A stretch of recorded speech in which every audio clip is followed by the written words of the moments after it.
in the building. You know it's a Thursday. Property speaking. Philip Schoeman, broker and owner of REMAX. Morning, Philip. How are you doing? Morning, guys. Thanks for having me.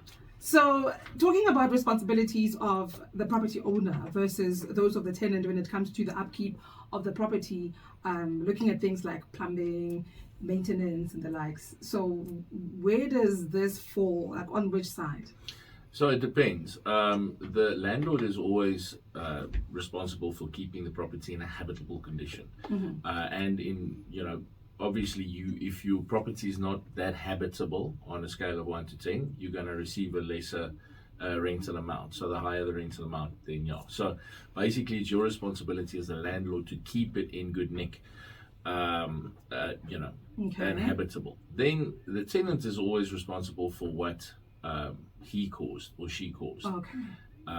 So with regards to things like clogged drains, it could be it's a bit tricky because is it a plumbing issue? Is the piping old?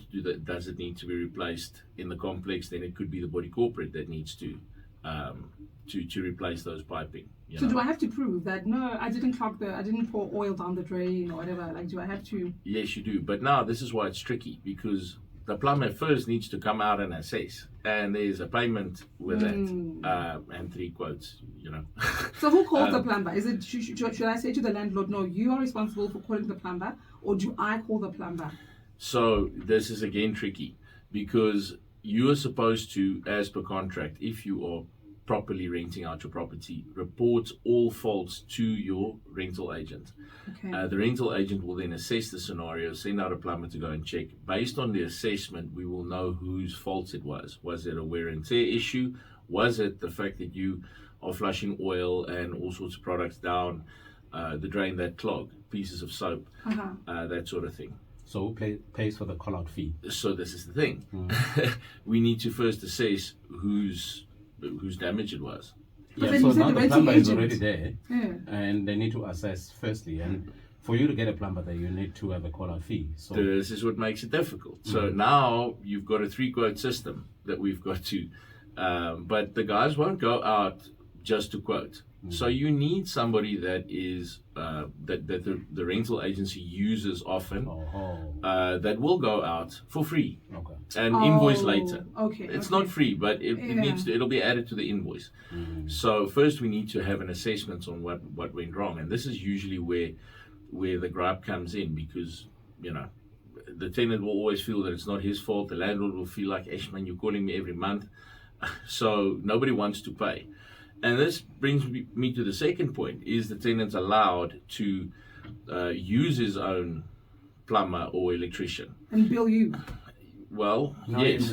or if they decide that they're going to pay if it's their fault. What they usually do is they try and deduct it from the rent. You can't do that, because our contract also clearly states, and this is where it comes in to have a professional rental agency, but our contract also states that you are not allowed to deduct rent or deduct the maintenance that you've done from the rental. First, we need to. It's something that needs to be discussed on a case-by-case basis, based on assessment, and then we look to find an amicable way forward, based on who was wrong. Yeah, I can imagine how simple it must be if I'm renting out my property, standalone, whether it's in a gated community or it's a standalone house. But let's look at where there are townhouses or flats, where there are apartments.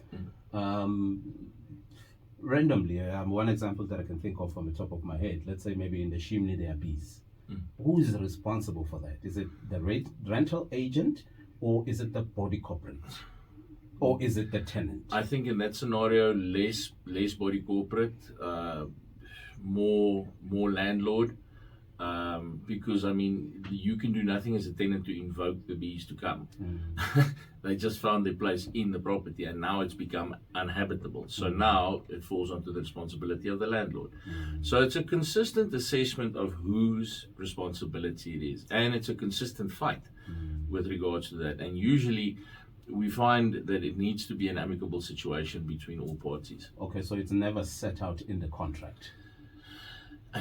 If I had to mention bees in a chimney in a contract as a clause, imagine how many clauses I would have to add.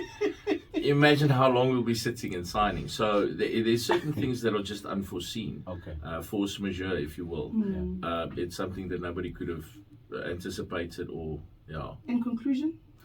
In conclusion, I believe that you need to have a proper rental agency to manage your property, because these kind of questions will come up. Yeah. And then we can back it by case law. We can, tell you what happened with previous scenarios. And if you are just renting from a previous owner or from the owner directly, chances are that that'll fall down to you, because you're at the mercy of the landlord. Yeah. Another thing, just to in closing, we currently have a situation where the neighbor, and this is a freestanding house in a freestanding suburb, it's not an estate.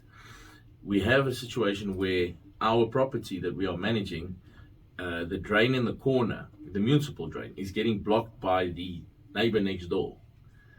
So it's not the landlord or the tenant, it's the next door neighbor. So now, where does it fall?